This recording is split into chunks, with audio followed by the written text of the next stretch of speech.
수요일에 이어서 사랑의 한계를 극복하는 길 두 번째 시간입니다. 요한복음 21장 15절로 17절, 요한복음 21장 15절로 17절 본문을 대독하겠습니다. 그들이 조밥 먹은 후에 예수께서 시몬 베드로에게 이르시되 요한의 아들 시몬아 내가 이 사람들보다 나를 더 사랑하느냐 하시니 이르되 주님 그러하나이다. 내가 주님을 사랑하는 줄 주님께서 아시나이다. 이르시되 내 어린 양을 먹이라 하시고 또 두 번째 이르시되 요한의 아들 시몬아 내가 나를 사랑하느냐 하시니 이르되 주님 그러하나이다. 내가 주님을 사랑하는 줄 주님께서 아시나이다. 이르시되 내 양을 치라 하시고 세 번째 이르시되 요한의 아들 시몬아 내가 나를 사랑하느냐 하시니 주께서 세 번째 내가 나를 사랑하느냐 하심으로 베드로가 근심하여 이르되 주님 모든 것을 아시오매 내가 주님을 사랑하는 줄을 주님께서 아시나이다. 예수께서 이르시되 내 양을 먹이라. 아멘. 아멘. 네, 설교 제목이 뭐라고요? 사랑의 한계를 극복하는 길. 네, 하나님께서 우리에게 주신 최고의 명령, 최고의 계명은 뭐죠? 사랑하라. 네, 간단한 것 같은데 간단하지 않죠. 쉬운 것 같은데 쉽지 않죠. 네, 아주 복잡합니다. 사랑한다는 것이 단순한 게 아닙니다. 그리고 쉽지 않습니다. 이 계명을 우리에게 주신 이유, 이 계명의 속뜻은 뭐라고 말씀드렸죠? 네, 그렇습니다. 사랑하라 이 말씀은 내가 너를 사랑한다로 들을 수 있어야 됩니다. 자, 또는 또 한 가지 또 의미는 또 이 속뜻은 하나님을 사랑하고 또 이웃을 사랑하며 살 때 비로소 최고의 행복을 누리며 살 수 있다. 맞습니까? 네. 그런 관계 안에 있을 때 참 그보다 더 행복할 수는 없죠. 내 안에 하나님을 사랑할 수 있는 사랑이 있다. 이웃을 사랑할 수 있는 사랑이 있다. 그러면 내가 먼저 사랑을 하게 되면 내가 먼저 행복하게 되는 겁니다. 네. 결국은 사랑하라 이 계명은 너 행복하게 살아라 라는 뜻이구나. 이렇게 들려야 됩니다. 이해가 되시나요? 사랑하며 살아라. 그것은 행복하게 살아라. 원래 하나님께서 우리 인간을 창조하실 때 그런 기능을 주셨죠. 사랑하며 살도록. 하나님을 경외하고 하나님께 감사하고 하나님을 사랑하며 살도록 서로가 이웃끼리 사랑하며 살도록 그런 사랑하며 사는 행복한 공동체. 그게 바로 하늘 가족이잖아요. 그게 하나님의 가족이잖아요. 천국 가족의 모습이잖아요. 네, 그렇게 천국을 누리며 살아라. 하나님을 누리며 살아라.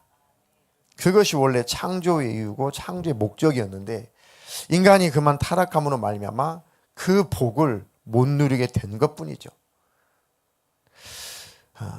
그래서 하나님께서 그 사랑하며 살 수 있는 힘을, 사랑하며 살 수 있는 그 능력을 우리 안에 회복을 시킨다기보다는 그 사랑을 우리에게 가지고 와서 우리에게 그 사랑을 부어주셔서 그 사랑으로 사랑하게 하시는 거예요. 그 사랑으로 사랑하게 하시는 겁니다. 네. 육신을 가지고 있기 때문에 늘 우리는 사랑하고 싶어도 가끔은 사랑이 되지만 계속 사랑은 안 됩니다. 끊임없이 사랑은 되지 않아요. 사랑이 잘 안 됩니다. 항상 변함없는 사랑은 없어요. 이 땅에서. 우리가 가지고 있는 사랑은 늘 시대 뜻 없이 변질되고 또 희미해지게 되고 그렇습니다. 왜 그럴까요? 사랑하고 싶은데 내 한계를 느낄 때가, 그죠? 정말 사랑하고 싶은데 상대방이 내 사랑의 한계를 느끼게 하는 말을 하고 행동을 할 때 딱 내 안에 한계가 생기죠. 사랑하고 싶은데 한계다. 더 이상 못 품겠다. 더 이상은 못 봐주겠다. 더 이상은 못 들여주겠다. 더 이상은 내가 품지 못하겠다. 그때가 사랑의 한계점에 도달한 거죠. 늘, 아니 어찌 보면 매일 우리 그런 것들을 경험하고 삽니다. 그래서 불행이라는 삶을 또 살죠. 불행하지 않으면 좋은데, 그래서 사랑의 한계에 부딪히는 만큼 또 불행한 삶을 살게 됩니다. 네. 사람이 대단한 것 같아도 참 대단하지 않습니다. 이 세상에서, 이 땅에서 가장 위대한 사랑은 뭘까요? 예수님의 사랑 말고, 네, 부모의 사랑. 네, 자녀를 낳아서 길러보신 분들은 너무 공감이 되죠. 이 땅에서 부모의 사랑만큼 더 강력하고 더 위대한 사랑이 있을까? 있을까 없을까요? 네, 없어요. 그런데 그것도 한계가 있잖아요. 그것도 한계가 있습니다. 부모가 자식을 사랑하는 사랑도 어느 한계에 도달하면 그것도 안 되는 경우가 있습니다. 열왕기 하에 보면 이제 아이를 잡아먹는 엄마들이 나와요. 아이들을 잡아먹는 엄마가 나옵니다. 참 심각하죠. 저 북쪽 이스라엘은 어느 나라에 망해요? 아수르 제국에 망하죠. 북쪽 이스라엘의 이제 수도격인 그 도시가 사마리아잖아요. 사마리아를 점령하면 다 점령을 하니까. 사마리아를 아수르군이 다 이제 포위를 합니다. 어떤 작전을 펴요? 굶겨 죽이는 작전을 핍니다. 굶겨 죽이는. 그 성에 들어가지도 나오지도 못하게. 그러니까 먹을 거, 성 안에는 먹을 걸 다 먹고 나니까 이제는 먹을 것도 없어요. 그러니까 이 두 엄마가 딱 눈빛으로 딱 대화가 오고 합니다. 서로 마음이 딱 통해요. 그러면서 딱 이렇게 조심스럽게 말합니다. 딱 눈빛을 보니까, 아, 저 여자도 내 마음 같구나. 너도 그래? 무슨 말인지 알게 된 거예요. 나도 그래. 아, 너도 그렇지? 맞아, 나도 그래. 그러면 오늘 내가 내 아이를 잡을 테니까 내 아이를 먼저, 너네 식구하고 우리 식구하고 내 아이를 먼저 잡아먹자. 약속 있어. 그리고 다음 날은 네 아이를 잡아먹자. 두 엄마가 그것을 약속을 합니다. 좋아, 그렇게 하자. 나도 약속 지킬게. 네 아이부터 잡아. 세상에 그 아이를 잡아먹어요. 두 가정. 그 이제 하루가 지났는지 며칠이 지났는지 이제 또 배가 고프잖아요. 야, 그때 너랑 나랑 약속했잖아. 그때는 우리 아이 잡아먹었으니까 그때 약속한 대로 네 아이 잡아먹자. 그러니까 이 엄마가 아직은 그럴 만큼 배가 안 고팠는지 막 아이를 숨기고 아이를 잡아먹지 않습니다. 난리가 납니다. 멀끄댕이 잡고 2년 전에 싸고 난리가 났어요. 소문이 막 났습니다. 왕의 귀에 들어갔어요. 왜 그러냐. 도대체 왜 그러냐. 이 난세 왜 그러냐. 왕이시여. 지금 우리 가운데 이런 일이 벌어졌습니다. 그러니까 왕이 괴로워서 견딜 수가 없어요. 사실은 그 나라를 다스리는 왕이 우상 숭배하고 백성들이 다 우상 숭배하고 하나님을 떠나서 그런 저주가 임한 거죠. 그런데 예레미야 애가를 보니까 남쪽 유다도 똑같은 일이 벌어져요. 남쪽 유다도 하나님을 떠나고 우상 숭배하고 하나님과 완전히 결별을 하더니 또 하나님의 진노가 임하죠. 남쪽 유다는 어느 나라에 멸망을 하죠? 바벨론에 멸망을 하죠. 자, 남쪽 유다의 수도격인 도시는 어디예요? 그 유명한 예루살렘이죠. 예루살렘 성을 쫙 또 포위합니다. 그때도 굶겨 죽이는 또 작전을 편 거죠. 바벨론에서. 그러니까 포위가 되어서 먹을 것이 없습니다. 그런데 너무 또 안타깝고 슬프게도 예레미야는 뭐라고 기록했냐면은 아주 자비로운 여인들이 아주 평소에 칭찬받고 아주 사랑받고 자비로운 여인들이 자기의 아이들을 삶아 먹었다고 기록이 되어 있습니다. 못된 여자가 아니라 평소에 아주 자비로운 여인들이 자기 아이들을 삶아 먹었다. 여인들이 복수죠. 여인들이 자기 아이들을 삶아 먹었다. 이것이 인간입니다. 이것이 인간. 그러니까 이렇게 인간이라고 하는 것이 참 아무것도 아닙니다. 그 상황에 닥치면, 그 환경에 닥치면 이렇게 모성애라는 것도 한계에 부딪히게 되는 거죠. 가장 이 땅에서 가장 위대한 게 모성애인데 그 모성애도 때때로 그런 한계에 부딪히게 된다는 거죠. 근데 그 한계가 없는 예수님, 유일하게 한계가 없는 예수님, 유일하게 사랑의 한계가 없는 분은 우리 하나님, 우리 예수님밖에 없죠. 그래서 우리 사랑의 한계를 뛰어넘는, 한계를 극복할 수 있는 길은 한계가 없는 그 예수님이 우리 안에서 그 사랑을 나타내셔야만 되는 겁니다. 그때만 비로소 가능해요. 우리의 노력으로 어느 정도 되지만 한계에 부딪히면 우리의 노력으로, 우리 의지로, 우리 성향, 성품 그것으로는 안 됩니다. 한계에 부딪혔을 때는 그 한계를 넘어서게 하시는, 극복하게 하시는 예수님의 사랑이 내 안에서 역사하셔야 됩니다. 그래서 예수님께서 사랑하라 라고 말씀하시지 않고 친히 사랑을 보이셨잖아요. 친히 사랑하셨잖아요. 친히 사랑을 우리에게 나타내셨잖아요. 우리 성경을 통해서 그 사랑을 보고 경험하고 느끼게 됐잖아요. 성경을 통해서. 자, 예수님께서 배신을 당하죠. 그래도 예수님께서 끝까지 제자들을 찾아 나섭니다. 배신한 제자들을 예수님이 부활하시고 나서 계속 거듭 예수님이 제자들을 찾아 나섭니다. 지금 우리가 수요일 날 읽었던 그 본문은 예수님께서 몇 번째 제자들에게 공식적으로 나타났던 사건이에요? 세 번째. 자, 세 번째는 어디에 예수님께서 어디로 찾아오셨나요? 디베리아 바다, 갈릴리 호수에 직접 찾아오시죠. 부활하시고 공식적으로는 제자들에게 세 번째 나타나신 겁니다. 베드로를 중심으로 7명의 제자들이 열심히 밤새 고기를 잡습니다. 잡아요, 못 잡아요? 한 마리도 못 잡죠. 예수님이 익히 뭐라고 말씀하셨어요? 너희가 나를 떠나서는 아무것도 할 수 없다.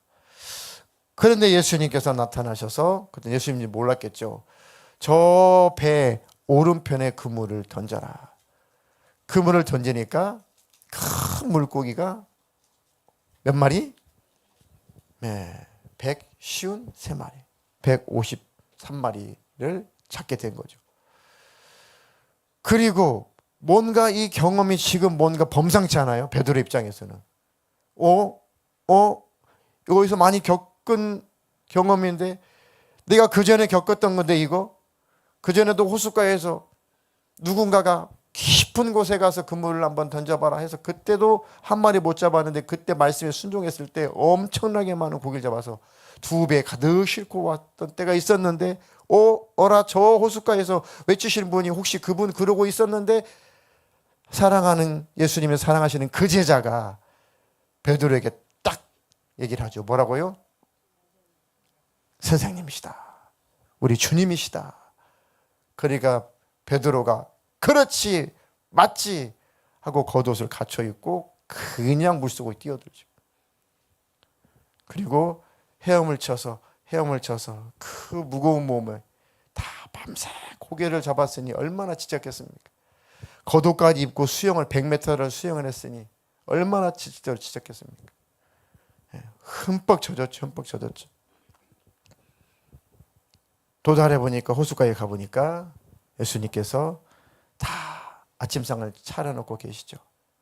기가 막히죠. 거기다 숯불을 이렇게 다 펴서 뭔가 예수님 연출하고 계십니다. 연출. 생선도 빵도 잘 먹음직스럽게 차려놓으시고 예수님께서 아침상을 다 준비를 해놓으신 거죠. 저는 그 장면을 요즘에 계속 생각나요. 밤새 힘들고 또 힘들고 지칠 대로 지쳐버린 인생, 아무것도 없는 인생, 아무 소망도 없는 인생. 그런데 예수님이다. 그 소망의 소리가 들리니까 바로 물에 뛰어들죠. 헤엄을 쳐서 야, 어떻게 그렇게 겉옷을 입고 바닷물도 힘든데 그 민물을 헤쳐서 그렇게 호숫가에 베드로가 헤엄쳐 갈 수 있을까? 가보니까 베드로가 예수님을 딱 보니까 기가 막히죠. 네. 저는 그 장면이 자꾸 연상이 돼가지고 그 사진을 또 봤습니다. 아휴, 이게 보면 볼수록 저 상황이 전 찐해요. 저 상황이 찐합니다. 왜요? 온 몸이 지금 물에 흠뻑 젖었습니다. 베드로의 옷만 흠뻑 젖었을까요? 베드로의 마음도 예수님의 사랑에 흠뻑 젖어든 거죠. 저 모습을 바라보는 순간, 예수님의 모습을 바라보는 순간, 저 숯불을 보는 순간, 예수님의 아침상을 바라보는 순간 베드로의 옷만 젖었겠나. 베드로의 얼굴도 눈물로 젖었겠죠. 무엇보다도 베드로의 마음은 예수님의 사랑에 젖었겠죠. 그렇지 않습니까? 네. 그리고 나서 밥 먹자. 그리고 밥을 맛있게 아침 식사를 맛있게 합니다.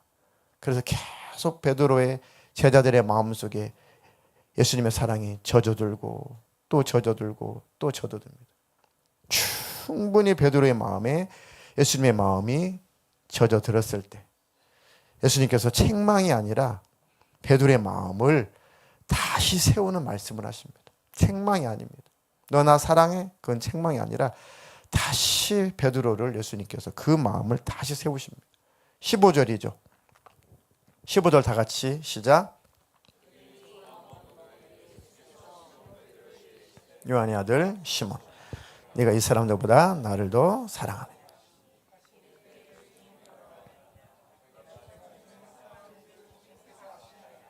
내 양을 먹이라. 자, 요한의 아들 시몬아. 예수님은 왜 요한의 아들 시몬아라고 베드로의 원래 이름을 부르셨을까? 예수님이 제자로 부르시기 전 부모로부터 받은 육신의 이름을 예수님은 3번씩 부르시죠. 일부러 베드로야, 때로는 게바야, 반석이라는 뜻이죠. 그렇게 부르실 수 있는데 예수님은 굳이 베드로에게 요한의 아들 시몬아, 요한의 아들 시몬아라고 부르시죠.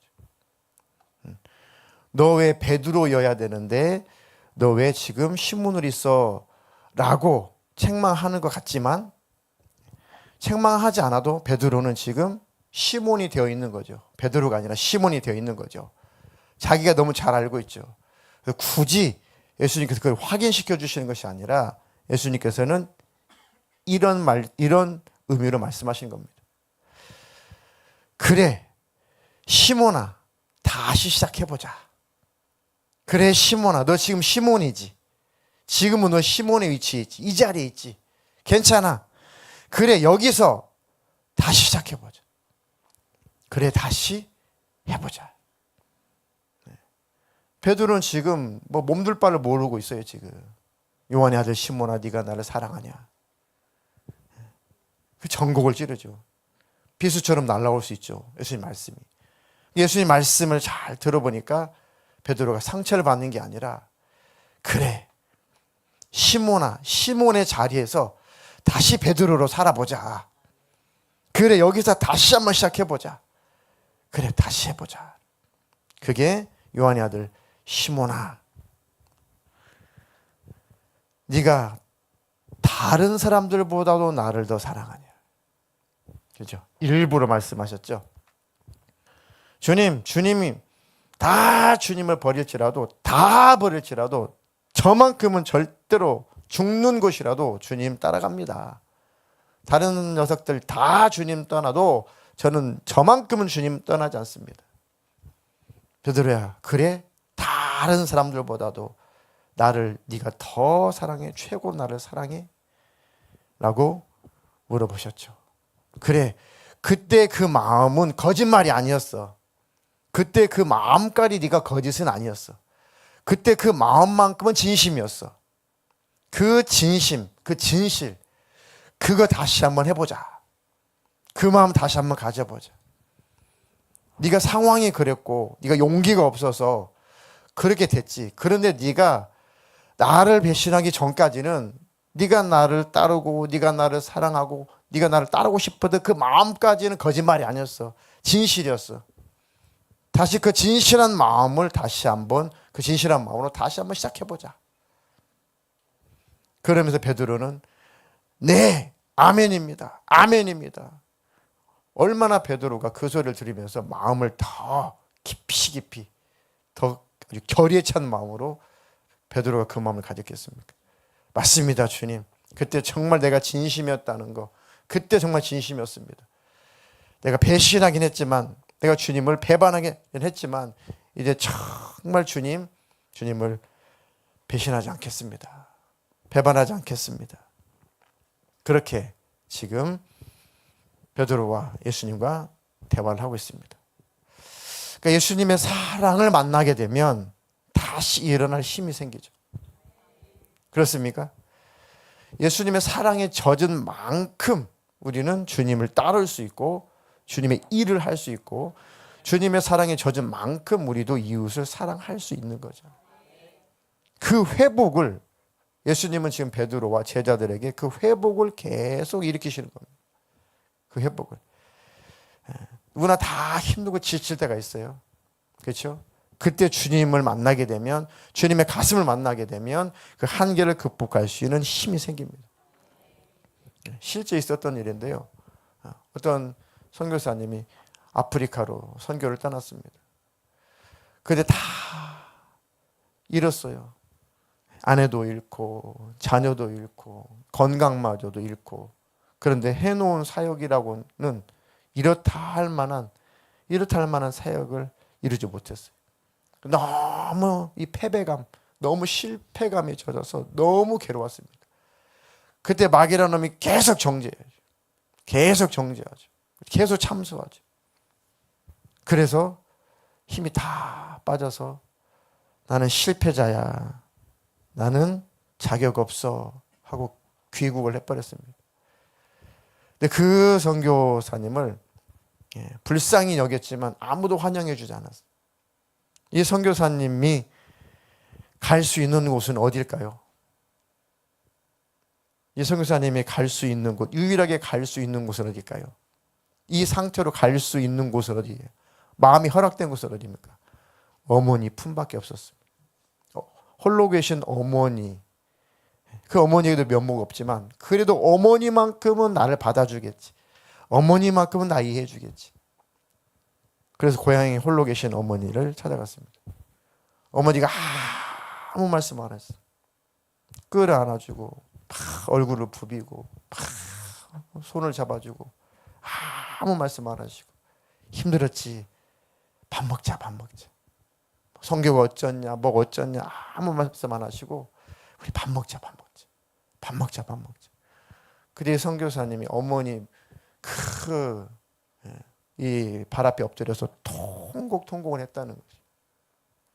그러면서 무엇과 오버랩이 됐냐면 예수님의 사랑과 겹치게 된 거예요. 오버랩이 된 겁니다. 이 선교사님이 깨달은 거예요. 그 순간 내가 하나님을 더 사랑해야 버틸 수 있다고 생각을 했는데 내가 하나님을 더 사랑해야지, 더 사랑하면 되겠지, 더 사랑하면 이 선교지에서 버틸 수 있겠지라고 했는데 이게 안 되더라는 거죠. 깨달았다는 겁니다. 내가 더 하나님을 사랑해서 버텨야지 해서 버틸 수 있는 것이 아니라 아니 내게 필요한 것은 하나님의 사랑을 더 공급받는 거였구나. 하나님의 사랑을 더 깊이 그 사랑의 깊이로 더 들어가는 것이 내가 해야 될 일이었구나. 공급은 없고 계속 나가는 것만 있으니까 이 선교사님이 번아웃이 된 거죠. 깨달은 겁니다. 내가 버텨야 돼. 내가 하나님을 더 사랑해야지. 사랑하게 하소서. 사랑합니다. 그랬는데 갈수록 더 힘이 빠지더라는 거죠. 내가 해야 되는 일은 하나님의 사랑을 더 깊이 경험하고 그 사랑을 누리는 거였구나. 그때 그 사랑을 만났더라면 그 사랑을 추구했더라면 내가 다시 힘을 냈을 텐데. 그런데 어머니를 만나고 나서 그 선교사님이 그 강력한 깨달음 속에서 얼마 후에 다시 그 선교지에 출발해서 사역을 생을 다할 때까지 사역을 열심히, 성공이다 아니다는 하나님이 판단하시는 거고, 마음을 다하여서 진심으로 선교 사역을 잘 하셨다는 거죠. 네. 그 전에 제가 자동차를 1톤 트럭을 끌고 다닐 때가 있었거든요. 그런데 아침마다가 이 시동이 안 걸려요. 시동이 안 걸립니다. 그래가지고 이제 보험회사 전화해가지고 이게 그 점프해가지고 시동을 켜가지고 이제 회사에 갔습니다. 근데 어떤 영문인지 또 시동 껐다가 다시 켜려고 하니까 또 안 돼요. 다시 또 점프를 했습니다. 다시 켰습니다. 그리고 일을 다 봤습니다. 집에 올려니까 또 안 돼요. 아이고, 이거 배터리 수명이 다 됐구만. 그래가지고 이제 배터리를 새 걸로 좋은 곳으로 회사 차니까 쫙 교체를 했습니다. 오, 부릉 시동이 잘 걸렸어요. 그 다음날도 잘 걸렸습니다. 한 3일쯤 됐나? 4일쯤 됐나? 며칠 됐는데 이게 또 시동이 안 걸리는 거예요. 뭐야? 이거 배터리 이거 불량품이야? 이 재생이야? 불량품인 거야? 근데 새 거예요, 새 거. 그래가지고 어떻게 점프를 해가지고 다시 이제 카센터에 갔습니다.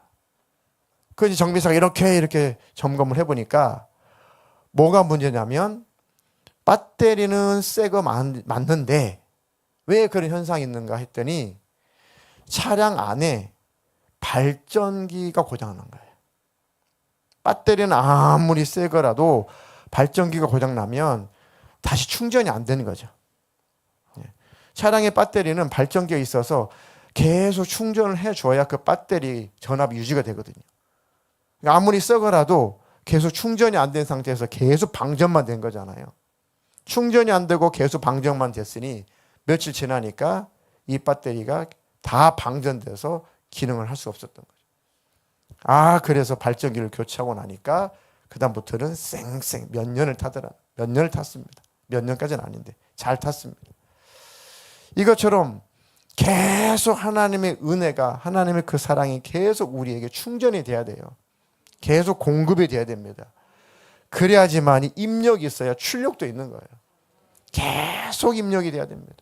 우리가 지금 성경 큐티도 하고, 그 말씀 묵상하고, 또 온규모도 하고, 예배도 있고, 기도 모임도 있고, 또 셀 모임도 있고, 이 모든 신앙적인 활동이 계속 하나님의 사랑, 그 은혜, 그 말씀이 충전되는 상황입니다. 충전이 되어야 비로소 그 사랑을 나타낼 수가 있죠. 비로소 직분도 감당할 수가 있습니다. 우리가 직분을 감당할 때 왜 힘이 없어요? 공급되는 것이 없으면 또 나가는 것도 없는 거죠. 사랑이 들어와야 사랑이 나가는 것입니다. 그게 멈춰 서게 되면은 발전기 고장난 자동차처럼 이제는 더 이상 자동차는 움직일 수가 없는 겁니다. 비슷합니다. 우리도 사랑하라. 아이고, 하나님 맞죠? 하나님 맞죠? 그래서 사랑이 안 되는 건 어떻게 해요, 하나님? 하나님을 사랑해라. 맞죠, 하나님? 근데 사랑이 안 되는 건 어떻게 해요? 네 이웃을 사랑해라. 네 가족 사랑해라. 맞죠, 하나님? 1000번만 맞지 옳지요. 근데 하나님 안 되는 것을 어떻게 합니까, 하나님? 저는 한계에 부딪혔다니까요. 그래, 너의 강한 의지가 아니야. 너의 강한 의지로 할 수 있는 게 아니야. 나를 더 깊이, 내 사랑을 더 깊이 누려 힘쓰고 애써서 내 사랑을 더 깊이 경험해. 내 사랑 안에 더 깊이 들어와. 베드로 예수님께서 요한을 시몬아, 네가 다른 사람들보다 나를 더 사랑하냐? 라고 예수님께서 질문하신 그 질문은 내가 너를 그 누구보다도 사랑해. 내가 너를 사랑해. 네가 해야 될 일은 내 사랑 안에 머물러 있는 거야. 네가 할 일은 내 사랑을 누리며 사는 거야. 내 사랑 안에 계속 머물러 있는 거야. 그때 비로소 너는 사명 감당할 수가 있어. 내 어린 양을 먹이라. 내 양을 치라. 내 양을 먹이라.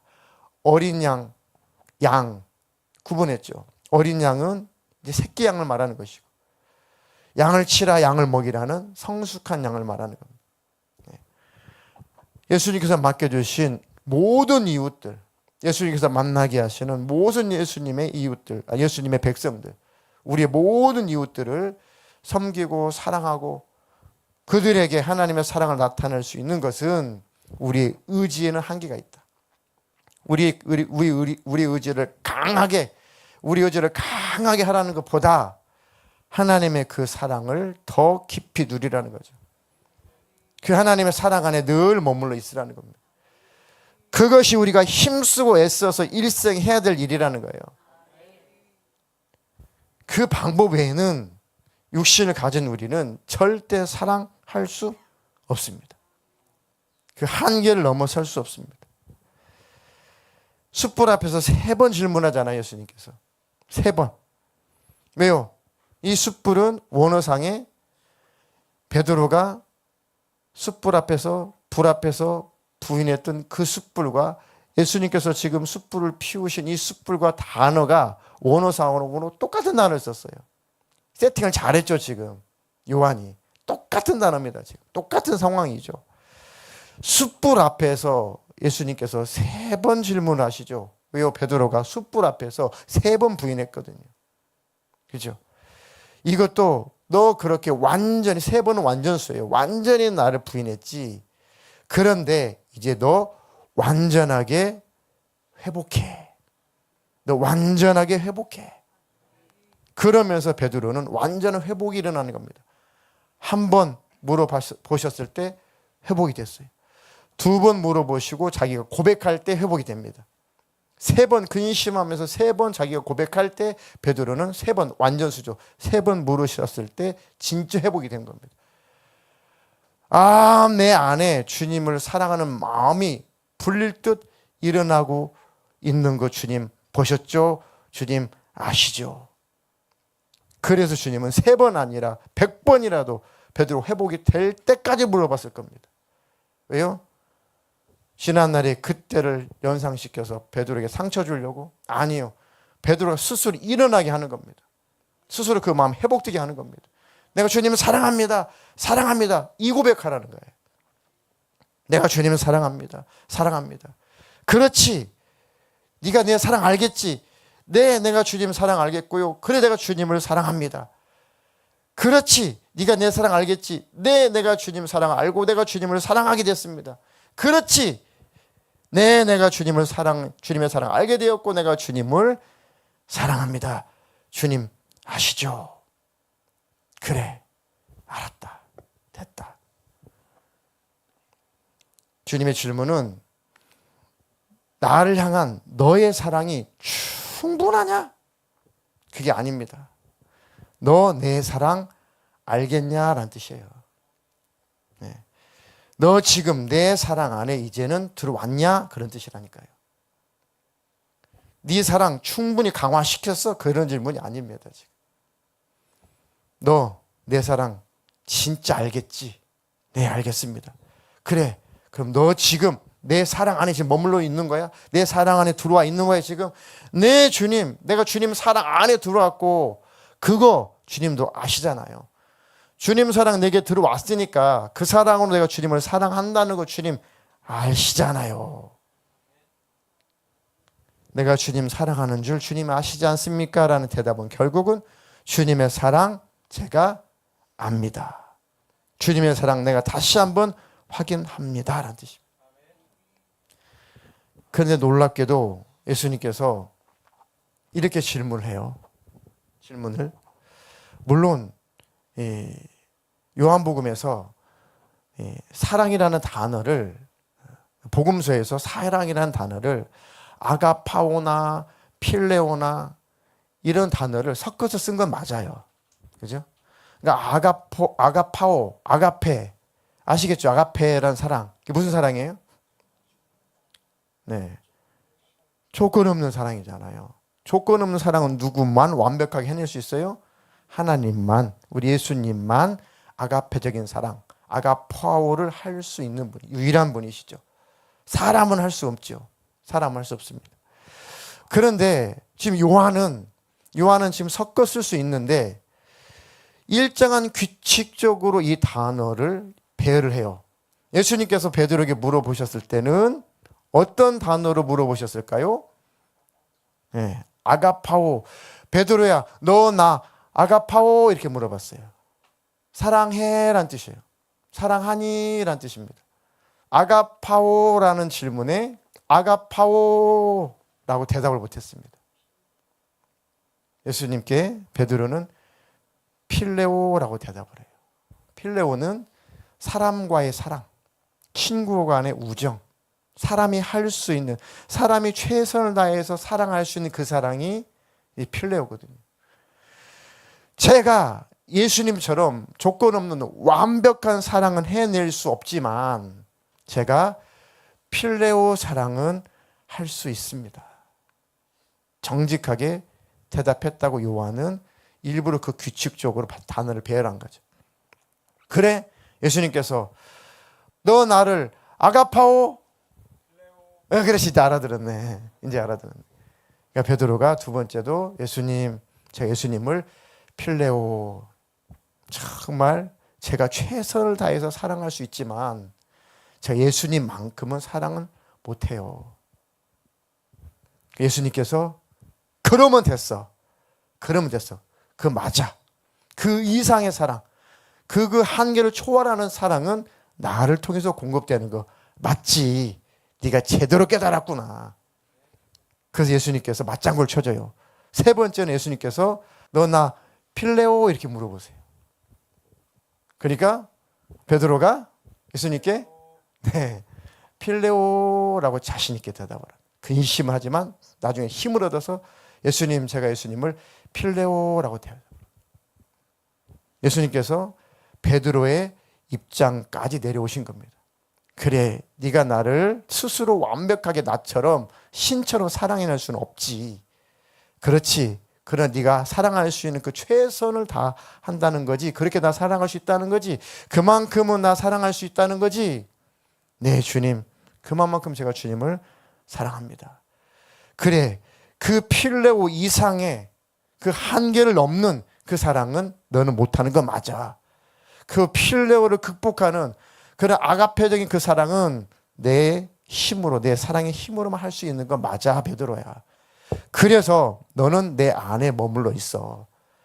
그 사랑의 한계를 극복하려면 그래서 너는 내 사랑 안에 늘 머물러 있어야 돼.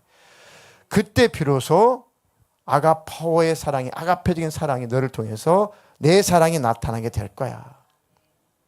그렇게 예수님께서 친절하게 베드로를 양육하고 계시는 겁니다. 교훈하고 계시는 겁니다. 이해가 되셨죠? 예수님을 사랑한다는 것은 본문에 보니까 그러면 주님을 사랑한다는 뭘까? 주님께서 정말 네가 나를 사랑한다면 너 이웃을 사랑해. 내 어린 양을 돌봐줘. 내 어린 양을 먹여줘. 내 양들을 잘 좀 돌봐주고 섬겨줘. 이게 바로 나를 사랑하는 거야. 우리가 하나님을 사랑한다는 것은 결국 무엇을 실천하라는 거예요? 이웃을 사랑하라. 이게 곧 하나님을 사랑한다는 것이죠. 이 계명은 둘이 아니라 결국은 하나라는 거죠. 하나. 그것을 주님이 말씀하시는 겁니다. 나 사랑해? 네가 나 정말 사랑한다면 내 자녀들을, 내 백성들을 잘 좀 돌봐줘. 잘 보살펴줘. 잘 좀 섬겨줘. 그게 바로 네가 나를 사랑하는 길이야. 하나님, 우리도 그렇게 진짜 사랑하는 자가 되게 해주십시오.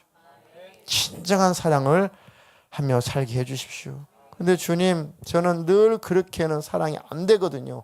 내가 알지. 네가 그렇게 항상 할 수 없는 거 내가 알지. 누가 그렇게 할 수 있나요? 말했잖아. 내 사랑을 경험한 만큼만 사랑할 수 있다고. 내 사랑이 네 안에 머물러 있는 분량만큼만 그 사랑의 분량이 나타난다고. 너는 그냥 아무리 빛을 발하려고 애쓰고 애써도 너는 그냥 양초야, 양초. 오늘 양초가 그랬답니다. 방이 너무 어두웠대요, 방이. 그래가지고 온 힘을 다해서 자기 몸을 막 태웠답니다. 자기 몸을 녹이어서 자기 몸을 태우고 그래서 이 방 안을 환하게 비춰보려고 하는데 어둠을 다 쫓아내지 못했대요. 이 양초가 내가 더 몸집을 부풀려야 되나? 내가 더 큰 초가 돼야 되나? 내가 더 힘을 내어서 불태워야 되나? 나를 태워야 되나? 나를 태워야 되나? 근데 나는 초에 불과한 걸, 이 넓은 이 어두운 방을 내가 다 어떻게 환히 밝힐 수가 있지? 나는 안 되는구나. 그러고 있었는데 어떤 사람이 커튼을 확 걷었답니다. 강렬한 태양빛이 방 안으로 샥 들어오더니 순식간에 어둠이 싹 물러나더라는 거예요. 어둠이 다 사라졌다는 겁니다. 네.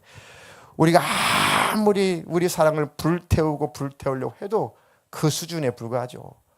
그런데 하나님의 사랑이 우리 안에 들어오면, 강렬한 태양빛처럼 우리 안에 들어오면 그 강렬한 사랑이 나타나죠, 비로소. 그래서 초를 더 크게 하려고 하지 말고 뭘 걷어라? 커튼을 걷어라. 그죠? 내 사랑을 더 키워야지, 내 사랑을 더 키워야지 하지 말고 하나님의 사랑을 더 경험해라. 하나님의 사랑을 받아들여라. 네, 내 사랑은 태양 앞에 촛불이다. 하나님의 사랑, 그 사랑, 한계 없는 사랑이 내 안에 도착해야지만이 비로소 나는 사랑할 수 있다. 그 말씀인 거죠. 그래서 결론, 사랑의 한계는 어떻게 극복할 수 있어요? 하나님으로만 극복할 수 있다. 자, 그 사랑을 극복할 때 예수님께서, 그래, 이제 됐어. 이제 너는 됐어. 이제 내가 너와 함께 할 거고 진짜 너의 고백처럼 그렇게 되게 해줄 거야. 너는 그렇게 반드시 내가 너를 그렇게 살게 해줄 거야. 그래서 결국은 너는 앞으로 이렇게 살게 된단다. 내가 함께 하니까 하면서 요한복음 21장 18절로 19절 말씀하신 겁니다. 내가 진실로 진실로 내게 이르노니 내가 젊어서는 스스로 띠띠고 원하는 곳으로 다녔거니와 늙어서는 내 팔을 벌리리니 남이 내게 띠띠우고 원하지 아니하는 곳으로 데려가리라. 이 말씀을 하심은 베드로가 어떠한 죽음으로 하나님께 영광을 돌릴 것을 가리키심이라. 이 말씀을 하시고 베드로에게 이르시되 나를 따르라. 아멘. 내가 진실로 너에게 이르노니 네가 젊어서는 스스로 띠를 띠고 원하는 곳으로 다니지만 나이가 들어서 사명 다 감당할 때는 네 팔을 벌릴 것인데 다른 사람이, 남이 너에게 띠를 띄우고 네가 원하지 않은 곳을 끌고 갈 거다. 순교당한다는 얘기죠. 순교당한다. 이런 근거로 또 전승에 하면 베드로는 십자가에 거꾸로 매달려서 순교를 했다고 하죠. 전승도 그렇지만 예수님의 말씀이 베드로는 분명히 순교를 한 겁니다. 어떻게 그렇게 순교할 수 있는, 3번씩이나 잔인하게 부인했던 베드로가 어떻게 주님을 사랑함으로 그렇게 순교를 당할 만큼 예수님을 증거하며 전하며 사랑을 나타내며 살 수가 있었냐. 그죠? 예수님의 그 사랑이 계속 부어졌다는 겁니다. 예수님의 사랑 안에 계속 머물렀다는 것 뿐이에요. 우리도 예수님의 사랑 안에 머물러 있으면 순교합니다. 우리 의지로 순교하는 게 아니고요, 하나님의 사랑이 순교하게 합니다. 하나님의 사랑의 힘으로 순교하는 거죠. 우리 용감함으로 하는 게 아닙니다. 우리 하고 싶다고 하는 것도 아닙니다. 첫 번째, 하나님 기회 주셔야 되고 순교도. 두 번째는 기회가 와도 하나님의 사랑이 부어져야 그 사랑의 힘으로 순교할 수 있는 거예요. 베드로는 그렇게 예수님께서 너는 그렇게 될 거야. 정말 예수님은 베드로에게 그렇게 될 거라는 예언대로 베드로는 그런 삶을 살다 갔죠. 끝까지 베드로는 실수도 했었겠지만 사람인지라 그래도 늘 예수님의 사랑 안에 머물렀던 제자인 거죠. 아멘이십니까? 어떠한 죽음으로 하나님께 영광 돌릴 것을 예수님께서 말씀하셨잖아요. 하나님께 최고의 영광스러운 죽음은 예수님 때문에 순교당하는 거죠. 그 영광 맞습니까? 예수님을 위해서 죽는 게 영광스러운 죽음 맞습니까? 그렇게 죽고 싶습니까? 네, 하나님께서 여러분의 아멘 소리를 들으셨으니까 그 아멘이 현실이 되려면 하나님 사랑 안에 머물러 계십시오. 그거 외에는 방법이 없습니다. 자, 이제 됐구나 베드로야, 나를 따르라야. 이제 나를 따르라. 내가 너에게 명령한 그 명령을 수행해라. 그 말씀이죠. 내가 너를 도와줄게. 너의 결심으로는 안 되지만 내가 너와 함께 할 거다. 내가 너를 도와줄 거다. 그렇게 마무리가 되죠. 맨 마지막 절에 요한복음 21장 이제 맨 마지막 절에 어떤 말씀으로 요한이 이 서사를 마무리합니까? 25절. 예수께서 행하시는 일이 이외에도 많으니 만일 낱낱이 기록된다면 이 세상이라도 이 기록된 책을 두기에 부족할 줄 아노라. 아멘. 아멘. 예수께서 행하신 일이 이외에도 요한이 지금 쭉 요한복음 1장 쭉 기록한 것, 이 내용, 이 사건, 이거 외에도 엄청나게 많은데 그걸 다 낱낱이 기록한다면 이 세상에 이 기록한 책을 둘 수 없을 만큼 엄청난 많은 분량이다. 뭘 의미할까요? 예수님 뭐 공생에 3년만 살다 가셨는데 그거 하여튼 토시 하나 안 빠지고 예수님 하신 말씀, 예수님 하신 행동 토시 하나 다 안 빠지고 모든 일거수일투족 하나도 빠짐없이 다 기록해도 그거 뭐 몇십 권이나 나오겠습니까? 그죠? 뭐 몇 권 나오겠어요? 책으로 엮으면.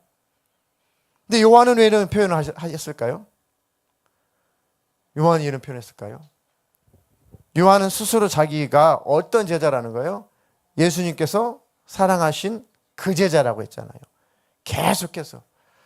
그러니까 이 예수님의 말씀을, 예수님이 하신 그 모든 행위를 그 뜻을 다 헤아려서 예수님의 마음까지, 그 깊으신 예수님의 마음까지 다 이걸 표현하려고 해도 아무리 표현하려고 해도 예수님의 그 마음을 다 표현할 수가 없다. 다시 말하면 예수님의 사랑을 표현하고 싶은데 도무지 이 땅에 있는 어떤 언어로도 예수님의 그 사랑을 다 표현할 길이 없다.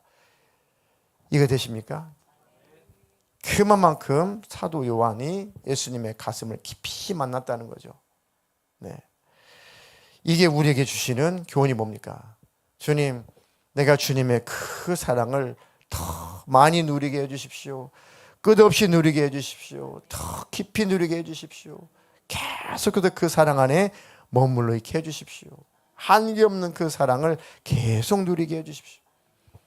우리가 먼저 해야 될 일은 뭡니까? 그래서 힘쓰고 애써서 우리가 해야 될 일은 한계가 없는 하나님의 그 사랑을 누리는 겁니다. 그래서 우리가 말씀을 묵상하면서 야, 하나님은 이런 분이시구나. 우리 예수님은 이런 분이시구나. 누구의 말이 아니라 하나님의 말씀을 통해서 계속 경험하시라는 겁니다.